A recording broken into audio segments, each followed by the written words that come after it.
The views and opinions on this show do not necessarily reflect the views of ESPN Tucson 1490 AM, 94.9 HD Channel 4, or the Arizona Lotus Corporation. Welcome to Spears and Ali on ESPN Tucson. Justin Spears, I like that. With Justin Spears and Ali Farhang on 1490 AM, 94.9 HD Channel 4, ESPN Tucson. Brought to you by Tucson Federal Credit Union, the Volpe team at Nova Home Loans, and Rightway Heating, Cooling, and Plumbing. I want to be entertaining, but I'm not stupid enough to compare myself to Ali. You're listening to Spears and Ali here on ESPN Tucson, 1490 AM, the Spears and Ali podcast, and the Spears and Ali YouTube channel. Make sure you subscribe, rate, and comment today. And our high school football player of the week comes out of Salpointe Catholic. He is a junior quarterback, and he goes by the name of Matthew Avelar, and he joins us here on ESPN Tucson. And there it is. I'm Matt, sorry you about there? that. Oh, Yes, you're sir. good, man. I was like muting mics. I thought that was a COVID problem. I thought we got past that, bro. But, hey, Matt, thank you for joining us, man. We appreciate Of you course. For being a part of the show.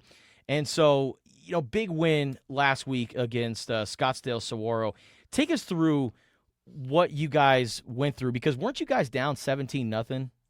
Yeah, we were down 17-0 in the first half. That first half, our offense, we were making a lot of mistakes, and we just weren't able to get a rhythm going, and our defense was holding it down for us, getting turnovers for us to score, but we weren't creating drives. So then one of our players during halftime gave us this big speech, Van Burchak, and came out that second half, and took the game over, and yeah.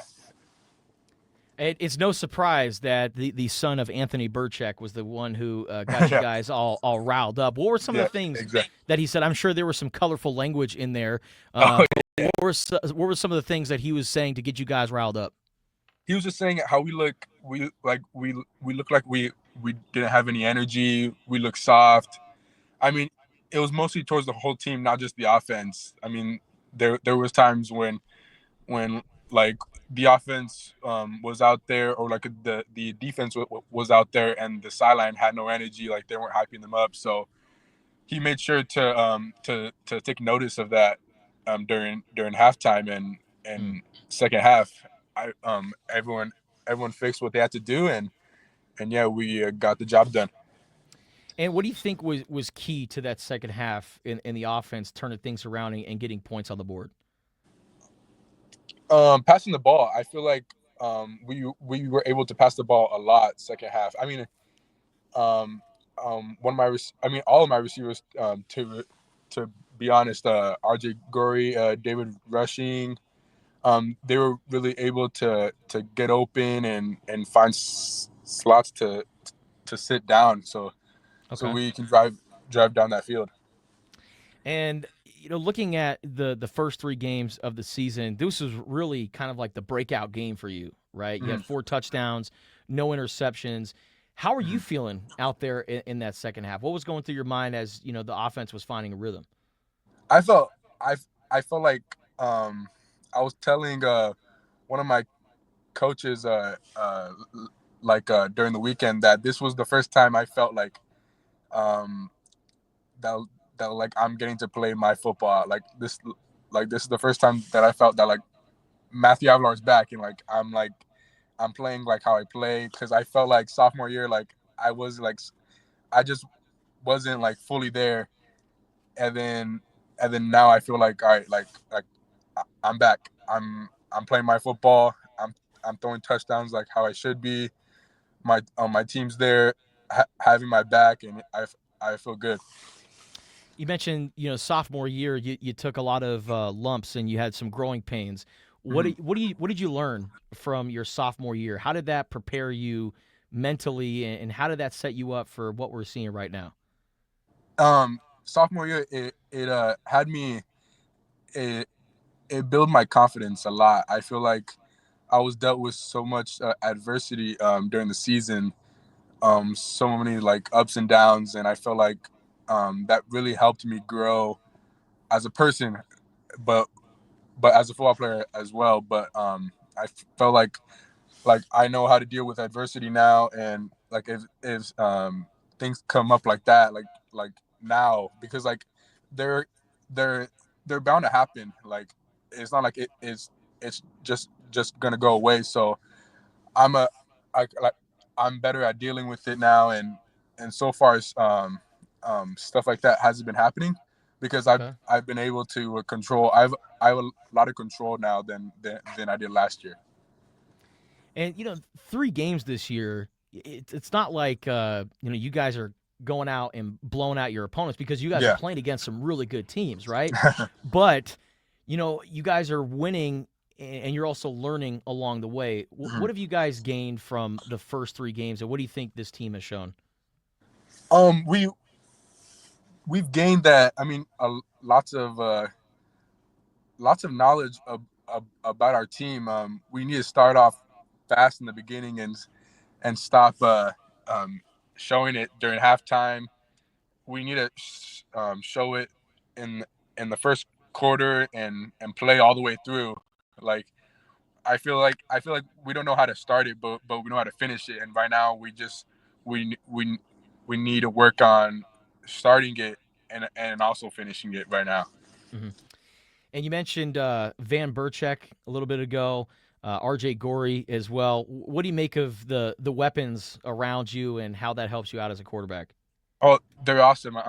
I've been playing with RJ ever since we were 8 years old, and so our chemistry is amazing. Same with Van. I've known Van for a while now. He's he's a good guy, and he's willing to do anything for that team, and so Mhm. it really helps our team grow on and off the field during school. Having guys like that are willing to sacrifice for the team, it's it, it's really good. And then let's get to know you a little bit. So you're a quarterback at Salpointe Catholic. Did you always play quarterback, and when did you start playing football? So I started playing football when I was about 4 years old. I played for the 49ers down in Saudita. So I actually played defensive end during most of my youth football.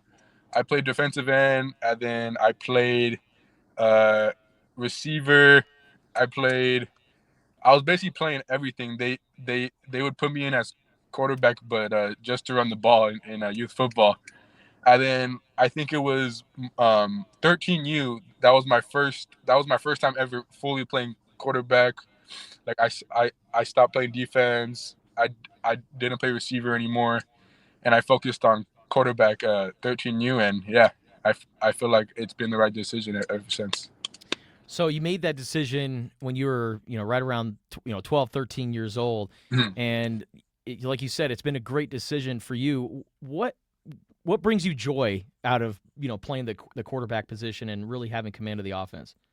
I love I love how everyone is depending on me. Like basically like the whole offense or like the whole team is depending on me, and every single decision I make like has a big effect to the outcome of the game. And I love how I like even this past game, I mean the offense was a big part of the game and we needed to put points on the board, and I made sure that we did that. And so I love filling everyone with joy when we do that. And so yeah. Hmm. Who's your idol as a quarterback? Who's a guy that you emulate your game after? I love Johnny Manziel when he was at Texas A&M. Money Manziel, baby. Let's go. Uh, Why do you like Johnny Manziel so much? I I I love watching playing playground football. He was playing that type of football at one of the highest levels, and that was just awesome to see. They need to change your name to Matty Football, man. We got Johnny Football. We got Matty Football in Tucson, Arizona. I love that. What do you like to do when you're not playing football? Do you have any hobbies or activities that you like to do away from the game? Um, I love we have a community gym um down in Saudita, and I'm like most of the guys. If you ask anyone, everyone would say Matt's always at the gym. I I I love to work out. My older brother He was a big guy, and I remember when, like, during COVID, he really got me in the gym, and ever since, like I go like mostly every day. I remember last night we had a practice at 5:30 to 7:30, and as soon as I got home, I I ate real quick and headed to the gym and got back like at 9:45. So like I love the gym for that's just always been a hobby of mine. I is it's I most people don't like it, but for me, like the gym is always there. It always helps me, like when I'm feeling down, or even when I'm up. So yeah. I'm most people, by the way. That is Salpointe Catholic quarterback Matthew Avelar joining us here on ESPN Tucson. Matthew, in a big win over Scottsdale Saguaro, completed 24 of 34 passes. That's 70%, by the way. 4 touchdowns and no interceptions. Damn good game, and should be very interesting moving forward for Salpointe Catholic. Matthew, congratulations on the big win over Scottsdale Saguaro, and best of luck to you and Salpointe Catholic the rest of the way, man. Thank you for your time today. Thank you so much. Appreciate it.